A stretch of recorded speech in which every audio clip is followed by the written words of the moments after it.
Si t'as pas encore attrapé un rhume, une angine, un truc, une maladie difficile ou un petit coup de froid facile à passer, c'est que tu as un système immunitaire de bâtard et je t'en félicite. Mais pour toutes les autres personnes qui en ont chopé un ou qui vont en choper un, cette vidéo te propose une dizaine de conseils pour prévenir d'un rhume ou pour guérir plus vite. Donc je vais séparer cette vidéo en deux parties. La première partie, c'est qu'est-ce que je fais moi en ce moment pour ne pas céder au froid et à l'automne qui arrive et pour soutenir mon système immunitaire. Et une deuxième partie pour quand tu chopes un rhume, qu'est-ce que tu dois faire pour le faire passer plus vite et pour supporter plus facilement les symptômes.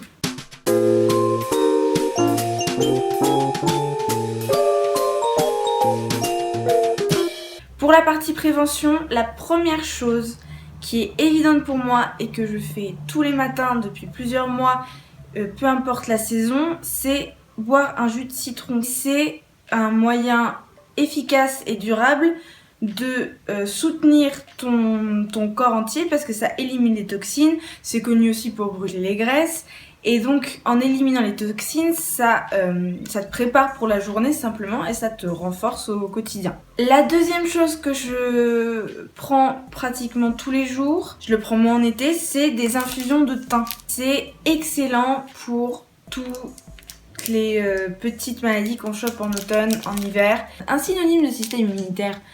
Ça te renforce, voilà, c'est très bien de boire du thym. Moi je trouve ça bon en plus. Quand je suis vraiment malade ou que je sens que je suis très faible, je vais jusqu'à en prendre de 3-4 par jour sans aucun souci. La troisième chose que je prends en ce moment tous les jours, jusqu'à 3 fois par jour, c'est, comment on dit ça ? Un extrait. C'est donc de l'extrait de pépins de pamplemousse. Excellent pour les défenses immunitaires, très très bon pour les faiblesses du corps et pour tuer les microbes qui arrivent plus facilement et simplement être prêt pour l'automne et pour l'hiver et pour le froid. On va dire ça comme ça. Tu auras un lien dans la description. Je ferai mes recherches après avoir filmé cette vidéo. Je suis désolée de ne pas faire mes recherches correctement en amont. Mais fais-moi confiance, je le prends tous les jours et ça marche très bien. Je conseille pas d'accumuler énormément, mais plutôt de faire l'un après l'autre. C'est-à-dire que quand j'aurai fini l'extrait de pépins de pamplemousse, le petit flacon là, plutôt que d'en racheter un immédiatement et de continuer, je vais plutôt passer à la vitamine C de l'acérola. Juste, voilà, c'est de la vitamine C, donc ça donne de l'énergie. Et quand tu as de l'énergie, tu tombes moins facilement malade. C'est assez évident. Cette marque-là, tu la trouves en Biocoop. Tu prends ça tous les jours pendant 3 semaines, 1 mois. C'est extrêmement efficace. Il y a énormément de personnes qui en prennent. Je suppose que si t'es là et que tu es intéressé par ma chaîne, tu as peut-être déjà vu ces petits flacons. Hop là, voilà, ça ressemble à ça.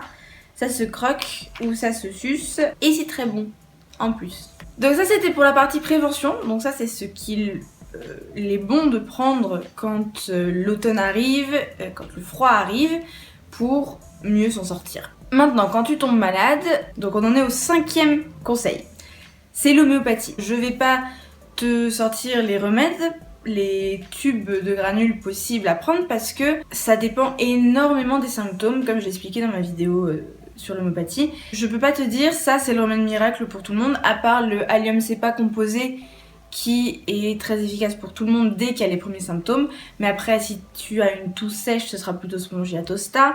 Si tu es enrhumé et que tu mouches, ce sera plutôt Callium bichromicum si tu mouches vert et Muriaticum si tu mouches blanc, tu vois. Donc il y a énormément de remèdes différents en fonction des symptômes. Ensuite, pour te soulager des maux de gorge, parce que c'est le plus fatigant en fait, quand on a un rhume, on a la tête prise, mais moi en tout cas la façon dont ça se manifeste c'est une grosse fatigue qui est causée par le mal de gorge. Prendre du miel dans l'infusion de thym, dans de l'eau chaude, dans le jus de citron, rajouter une cuillère de miel parce que ça soulage les maux de gorge, c'est très très connu, j'ai pas besoin de revenir là-dessus.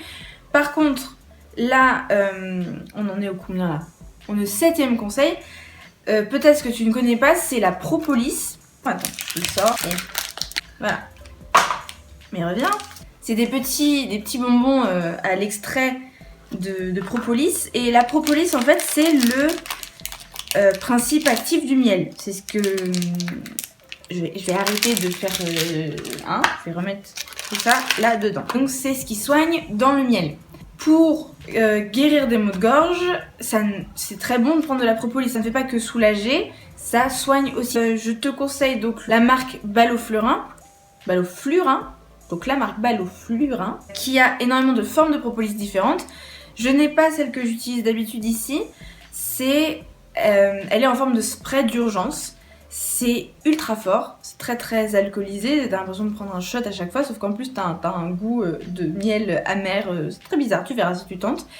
Mais ça te tue les microbes direct. Propolis, en spray, en gomme, en pastille, il y a plein de solutions différentes. Pour moi la plus efficace, c'est le spray d'urgence, ça s'appelle comme ça, le spray d'urgence de la marque Balloflurin. 8e conseil, ça a été le révélateur pour moi l'hiver dernier, parce que moi je suis très très sensible à l'arrivée du froid, je prends froid très vite et donc j'ai facilement mal à la gorge, et quand j'ai découvert ces pastilles, ça m'a sauvée. C'est les pastilles Phytosun, c'est des pastilles uniquement aux huiles essentielles.